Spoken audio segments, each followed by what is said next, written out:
ನಮಸ್ತೆ. ನಾನಿವತ್ತು ಮಶ್ರೂಮ್ ಮಂಚೂರಿ ಮಾಡ್ತಾಯಿದ್ದೀನಿ. ಅದನ್ನು ಹೇಗೆ ಮಾಡ್ತಿದ್ದೀನಿ ಅಂತ ನಿಮ್ಮ ಹತ್ರನೂ ಶೇರ್ ಮಾಡ್ಕೊತಾ ಇದ್ದೀನಿ. ಸಿಂಪಲ್ಲಾಗಿ ಮನೆಯಲ್ಲೇ ಯಾವುದೇ ಸಾಸು ಇಲ್ಲದೇ ಸಿಂಪಲ್ಲಾಗಿ ಯಾವ ಥರ ಮಾಡ್ಕೊಳ್ಳೋದು ಅಂತ ನಾನು ಹೇಗೆ ಹೇಳ್ಕೊಡ್ತಿದ್ದೀನಿ. ಫಸ್ಟು ಒಂದು ಬೌಲ್ ತೊಗೊಬಿಟ್ಟು ಅದರಲ್ಲಿ ನಾನು ಮೈದಾ ಹಿಟ್ಟು ಮತ್ತು ಕಾರ್ನ್ಫ್ಲೋರ್ ಮತ್ತು ಖಾರದ ಪುಡಿ ಹಾಕ್ಕೊಂಡಿದ್ದೀನಿ. ನಿಮಗೆ ಎಷ್ಟು ಬೇಕೋ ಅಷ್ಟು ಖಾರಕ್ಕೆ ಹಾಕ್ಕೊಳ್ಳಿ. ನಾನು ಇಲ್ಲಿ 2 ಸ್ಪೂನಷ್ಟು ಖಾರದ ಪುಡಿ ಹಾಕ್ಕೊಂಡಿದ್ದೀನಿ. ಸ್ವಲ್ಪ ಉಪ್ಪು ಹಾಕ್ಕೊಂಡಿದ್ದೀನಿ. ಉಪ್ಪು ಹಾಕ್ಕೊಬಿಟ್ಟು ಅದನ್ನು ಚೆನ್ನಾಗಿ ನೀರು ಹಾಕ್ಕೊಂಡು ಕಲಿಸ್ಕೊಳ್ಳಿ. ಗಂಟು ಇಲ್ಲದೆ ಇರೋ ಥರ ನೀವು ಕಲಿಸ್ಕೋಬೇಕು. ಮಾಮೂಲಿ ಬಜ್ಜಿ ಬರುತ್ತಲ್ಲ ಆ ಥರ ಬಜ್ಜಿ ಬೋಂಡಕ್ಕೆ ಕಲಿಸ್ಕೊತೀರಲ್ಲ ಹಾಗೆ ದಪ್ಪನೇ ಇರಲಿ. ಫುಲ್ಲು ತೆಳು ಮಾಡ್ಕೋಬೇಡಿ, ಏಕೆ ಅಂದರೆ ತೆಳು ಆದರೆ ಹಾಕೋದಕ್ಕೆ ಸರಿ ಬರಲ್ಲ. ಹಾಗಾಗಿ ಗಂಟು ಹಿಟ್ಟನ್ನು ನೀವು ಕಲಿಸ್ಕೋಬೇಕು. ಕಲಿಸ್ಕೊಳ್ಳಿ. ಅದಾದಮೇಲೆ ನಾನು ಮಶ್ರೂಮ್ ತೊಗೊಂಡಿದ್ದೀನಿ. ಮಶ್ರೂಮ್ನ ನಾನು 2 ಭಾಗ ಮಾಡಿಕೊಂಡು ಕಟ್ ಮಾಡ್ಕೊಂಡಿದ್ದೀನಿ. ನಿಮಗೆ ಅದರಲ್ಲಿ ಇನ್ನೂ ಚಿಕ್ಕದಾಗಿ ಬೇಕು ಅಂತಂದರೆ ಕಟ್ ಮಾಡ್ಕೊಳ್ಳಿ. ನಾನಿಲ್ಲಿ 2 ಭಾಗ ಮಾತ್ರ ಮಾಡ್ಕೊಂಡಿದ್ದೀನಿ. ಮತ್ತು ಆಯಿಲ್ ಬಿಸಿ ಇಟ್ಕೊಂಡಿದ್ದೀನಿ. ನೋಡಿ ಈ ಥರ ಕಲಿಸ್ಕೊಳ್ಳಿ. ಸಾಕು, ಈ ಥರ ಕಲಿಸ್ಕೊಂಡ್ರೆ ಸುಲಭವಾಗಿ ಹಾಕ್ಬೋದು. ಹಾಕ್ಕೊಳ್ಳಿ. ತೆಳು ಮಾತ್ರ ಮಾಡ್ಕೋಬೇಡಿ. ಈಗ ಸ್ವಲ್ಪ ಮೀಡಿಯಮ್ ಫ್ಲೇಮಲ್ಲೇ ಇಟ್ಕೊಂಡಿರಿ, ಹೈ ಫ್ಲೇಮಲ್ಲೇ ಮಾಡ್ಕೋಬೇಡಿ. ಮೀಡಿಯಮ್ ಫ್ಲೇಮಲ್ಲೇ ಇಟ್ಕೊಳ್ಳಿ. ನಾನು ಇವಾಗ ಆಯಿಲ್ ಬಿಸಿಯಾಗಿದೆ, ಸೊ ಚೆಕ್ ಮಾಡ್ಕೊಂಡೆ ಅಲ್ವಾ, ಆಯಿಲ್ ಬಿಸಿಯಾಗಿದೆ. ಇವಾಗ ಒಂದೊಂದೇ ನಾನು ಮಶ್ರೂಮ್ನ ಹಾಕ್ಕೊತಾ ಇದ್ದೀನಿ. ಹೈ ಫ್ಲೇಮಲ್ಲಿ ಇಟ್ಬಿಟ್ಟು ಏನಂದರೆ ಅದು ಸೀದೋಗ್ಬಿಡುತ್ತೆ. ಸೊ ಹಾಗಾಗಿ ಸ್ವಲ್ಪ ಮೀಡಿಯಮ್ ಫ್ಲೇಮಲ್ಲೇ ಇಟ್ಕೊಂಡು ಬೇಯಿಸ್ಕೋಬೇಕಾಗುತ್ತೆ. ಮೀಡಿಯಮ್ ಫ್ಲೇಮಲ್ಲೇ ಬೇಯಿಸ್ಕೊಳ್ಳಿ, ಅದರಿಂದ ನೀಟಾಗಿ ಬೇಯುತ್ತೆ. ಮಶ್ರೂಮ್ ಅಲ್ವಾ, ಬೇಗನೆ ಬೇಯುತ್ತೆ. ಮತ್ತು ಮಶ್ರೂಮ್ನ ನೀಟಾಗಿ ವಾಶ್ ಮಾಡಿಕೊಂಡು ಅದನ್ನು ಬಟ್ಟೆಯಲ್ಲಿ ಒರೆಸ್ಕೋಬೇಕಾಗುತ್ತೆ. ನೀರಿದ್ದರೆ ಮತ್ತು ಎಣ್ಣೆಲ್ಲ ಆರುತ್ತೆ ಅಲ್ವಾ, ಅದಕ್ಕೆ ಅದನ್ನು ಒರೆಸ್ಕೊಬಿಟ್ಟು ಎಣ್ಣೆಲಿ ನೀವು ಹಾಕಬೇಕಾಗುತ್ತೆ. ಹಾಕಿ ಆದಮೇಲೆ ಒಂದು ಸ್ವಲ್ಪ ಹೊತ್ತು ಹಾಗೆ ಬಿಡಿ, ಅದು ಫ್ರೈ ಆಗೋವರೆಗೂ. ಫ್ರೈ ಆದಮೇಲೆ ನೀವು ಉಲ್ಟಾ ಮಾಡಬೇಕಾಗುತ್ತೆ. ಇವಾಗಲೇ ನೀವು ಉಲ್ಟಾ ಮಾಡಬೇಡಿ. ನೋಡಿಕೊಂಡು ನಿಧಾನಕ್ಕೆ ಹಾಕ್ಕೊಂಡಾದಮೇಲೆ ಆಮೇಲೆ ನೀವು ಅದನ್ನು ಉಲ್ಟಾ ಮಾಡ್ಕೋಬೇಕಾಗುತ್ತೆ.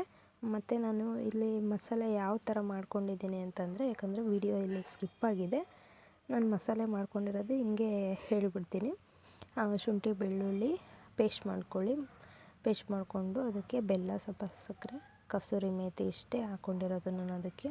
ಮತ್ತು ಖಾರದ ಪುಡಿ ಹಾಕ್ಕೊಬಿಟ್ಟು ಒಗ್ಗರಣೆ ಮಾಡ್ಕೋಬೇಕು. ಆ ಮಸಾಲೆನ ಮಾಡಿ ಇಟ್ಕೊಂಡು ಅದಕ್ಕೆ ಗಟ್ಟಿ ಕನ್ಸಿಸ್ಟೆನ್ಸಿ ಗಟ್ಟಿ ಬರಬೇಕಲ್ಲ, ಸಾಸ್ ಟೈಪು. ಸೊ ಅದಕ್ಕೆ ಕಾರ್ನ್ಫ್ಲೋರ್ನ ನೀರಲ್ಲಿ ಕಲಿಸ್ಬಿಟ್ಟು ಹಾಕಬೇಕಾಗುತ್ತೆ. ಸೊ ಅದು ಪೇಸ್ಟ್ ರೆಡಿ ಆಗುತ್ತೆ ಮಸಾಲ.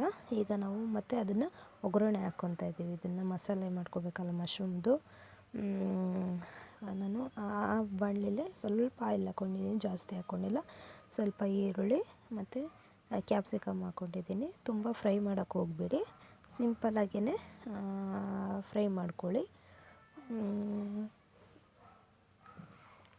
ಸಿಂಪಲ್ಲಾಗಿ ಹಾಗೇ ಸ್ವಲ್ಪ ಅದು ಕ್ರಂಚಿಯಾಗಿ ಸಿಗಬೇಕಲ್ವಾ, ಹಾಗಾಗಿ ಜಾಸ್ತಿನ ಫ್ರೈ ಮಾಡ್ಕೋಬೇಡಿ. ನಾನು ಇದಕ್ಕೇ ಸ್ವಲ್ಪ ಫ್ರೈ ಮಾಡ್ಕೊಂಡು ಆದಮೇಲೆ ಇದಕ್ಕೇ ನಾನು ಆವಾಗಲೇ ಹೇಳಿದ್ನಲ್ವ ಮಸಾಲೆ ಮಾಡಿಟ್ಕೊಂಡಿದ್ದೀನಿ ಅಂತ, ಆ ಮಸಾಲೆನ 2 ಸ್ಪೂನ್ ಹಾಕ್ಕೊತಾ ಇದ್ದೀನಿ. ಆ ಮಸಾಲೆ 2 ಸ್ಪೂನ್ ಹಾಕ್ಕೊಬಿಟ್ಟು ಒಂದು ಸ್ವಲ್ಪ ನಾನು ಇದಕ್ಕೆ ಸೋಯಾ ಸಾಸನ್ನ ಆ್ಯಡ್ ಮಾಡ್ಕೊತೀನಿ. ಸೋಯಾ ಸಾಸ್ ಹಾಕ್ಕೊಂಡು ಸ್ವಲ್ಪ ಫ್ರೈ ಮಾಡಿಕೊಂಡು ನೀರು ಹಾಕ್ಕೋಬೇಕು. ನೀರು ಹಾಕ್ಕೊಂಡು ಇದನ್ನೊಂದು ಸ್ವಲ್ಪ ಕುದಿಸ್ಕೊಳ್ಳೋಣ.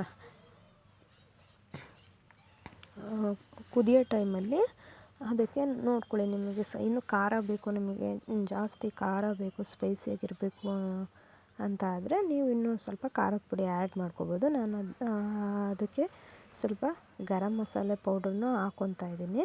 ಅದು ಫ್ರೈ ಆಗಲಿ. ಫ್ರೈ ಆದಮೇಲೆ ನಾನು ಈಗ ಏನೇನು ಹೇಳಿದ್ದೀನೋ ಅದನ್ನು ನಾನು ಆ್ಯಡ್ ಮಾಡ್ಕೊತೀನಿ ನೋಡಿ. ಚೆನ್ನಾಗಿ ಅದು ಕುದಿ ಬರಬೇಕು. ಕುದಿ ಬಂದಮೇಲೆ ಇದೆಲ್ಲ ಹಾಕ್ಕೊಂಡಾದ್ಮೇಲೆ ನಾನು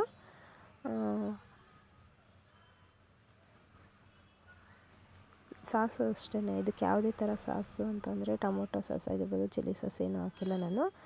ನೋಡಿ ಅದು ಕುದ್ದೆಲ್ಲ ಆದಮೇಲೆ ಮಶ್ರೂಮ್ನ ಹಾಕ್ಕೊಂಡಿದ್ದೀನಿ. ಹಾಕ್ಕೊಂಡು ಆ ನೀರಿಂದು ಏನೇನಿದೆಯೋ ಅದೆಲ್ಲ ಪೂರ್ತಿಯಾಗಿ ಹೀರ್ಕೋಬೇಕು. ಅದೆಲ್ಲ ಖಾರ, ಉಪ್ಪು, ಖಾರ ಎಲ್ಲ ಅದಕ್ಕೆ ಹಿಡಿಬೇಕು. ಮಸಾಲೆ ಏನು ಹಾಕ್ಕೊಂಡಿದ್ದೀವಿ ಅದನ್ನು ಹಾಕ್ಕೊಂಡು ಚೆನ್ನಾಗಿ ಆಡಿಸ್ಬಿಟ್ಟು ಆಮೇಲೆ ಅದನ್ನು ನೀವು ಸರ್ವ್ ಮಾಡ್ಕೋಬೋದು. ನಾನಿವಾಗ ಪ್ಲೇಟಿಗೆ ಹಾಕ್ಕೊಂಡಿದ್ದೀನಿ. ಇದಕ್ಕೆ ಆನಿಯನ್ ಹಾಕ್ಕೊತಿದ್ದೀನಿ. ಕಟ್ ಮಾಡಿ ಚಿಕ್ಕದಾಗಿರೋಂಥ ಆನಿಯನ್ನ ಕಟ್ ಮಾಡಿ ಹಾಕ್ಕೊಂಡಿದ್ದೀನಿ. ಬೇಕಾದರೆ ನಿಮಗೆ ಕೊತ್ತಂಬರಿ ಸೊಪ್ಪನ್ನು ಸಹ ಹಾಕ್ಕೋಬೋದು. ನಾನಿಲ್ಲಿ ಆನಿಯನ್ ಒಂದೇ ಹಾಕ್ಕೊಂಡಿದ್ದೀನಿ. ಸೊ ನೀವು ಇಷ್ಟ ಆದರೆ ನೀವೂ ಮನೆಯಲ್ಲೇ ಮಾಡ್ಕೋಬೋದು. ಸೊ ಇದು ನನ್ನ ಫಸ್ಟ್ ವಿಡಿಯೋ ಆಗಿರುತ್ತೆ. ಇಷ್ಟ ಆದರೆ ಲೈಕ್ ಮಾಡಿ, ಶೇರ್ ಮಾಡಿ. ಬಾಯ್.